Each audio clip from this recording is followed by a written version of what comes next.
In the world of banking, everything, literally everything, is built on trust.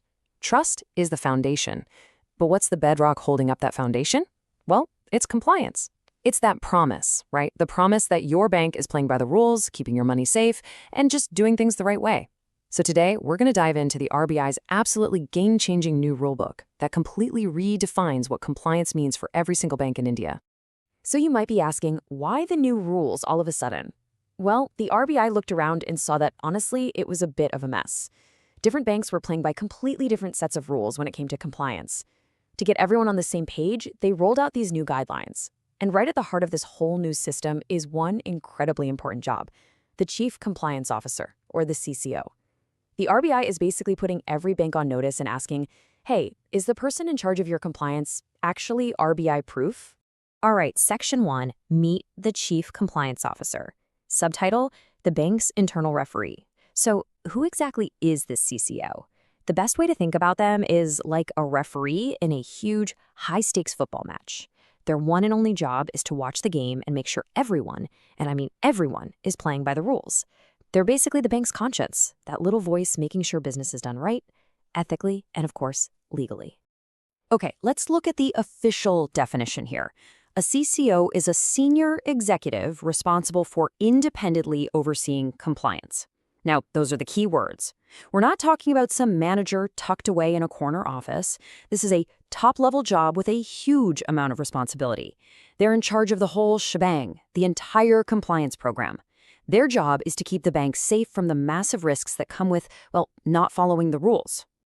Now, because this job is so important, the RBI didn't just say, go hire someone. Oh no, they laid out some super strict rules called the fit and proper criteria. They're not leaving anything to chance here. So let's take a look at what it actually takes to qualify for this top job. First thing on the list, age. The maximum age for someone to be appointed as a CCO is 55. That's it. And you might wonder why. Well, the thinking is likely that this ensures they can stick around for a while, maybe serve a few terms, and bring some real stability and a long-term view to the role. Okay, next up, let's talk experience. We're talking a minimum of 15 years in banking or financial services. Yeah, 1-5. So this is definitely not a job for someone fresh out of school. And here's the kicker. At least 5 of those years have to be in key areas like audit, finance, compliance, or risk management. They need someone who really knows the nuts and bolts of how a bank operates. Now, this one is huge. The RBI is saying the CCO has to have a minimum fixed tenure of 3 years. 3. So why is that so important? It's all about job security. This gives them the power to make the tough calls, the unpopular decisions. They can't just be fired on a whim if they raise a red flag about a big, profitable deal. That's a bit shady. That 3-year term is their shield. And it doesn't stop there. Look at these other qualifications. First, rank. They've got to be a general manager or equivalent, and not more than 2 levels below the CEO. This gives them real authority, right? The stature to challenge decisions no matter who made them. And of course, their record has to be squeaky clean. No ongoing investigations, no past issues flagged by the RBI. Absolutely spotless. All right, Section 2, the CCO Rulebook. Let's talk about their core duties and responsibilities. So we know who can be a CCO, but what do they actually do all day? Well, their whole job is guided by a formal, board-approved compliance policy. Think of it as their official playbook, spelling out exactly what they need to do. And this table really breaks it down nicely. First, they have to advise. That means keeping the board and top management in the loop on all the latest rules or regulations. Then, they have to assess. They're required to do a full-blown compliance risk assessment at least once a year. If something goes wrong, they have to report it immediately to the CEO or the board. It's not enough to have rules. They have to test them to make sure they're actually working. And finally, they have to ensure that if the RBI finds a problem, it gets fixed. And not just fixed, but fixed fast. Okay, let's get into what is, without a doubt, the most critical part of this entire framework. So if you take away just one thing from our chat today, please let it be this. Section 3, independence is non-negotiable. The RBI's brightest red line. This is the absolute deal breaker. The RBI has a great phrase for this. They say, there shall not be any dual hatting. So what on earth does that mean?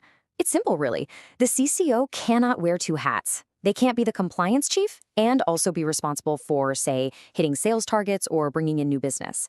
Their job is one thing and one thing only: compliance. Full stop, end of story. And this chart shows you exactly why that separation is so crucial. Let's think about a real-world example.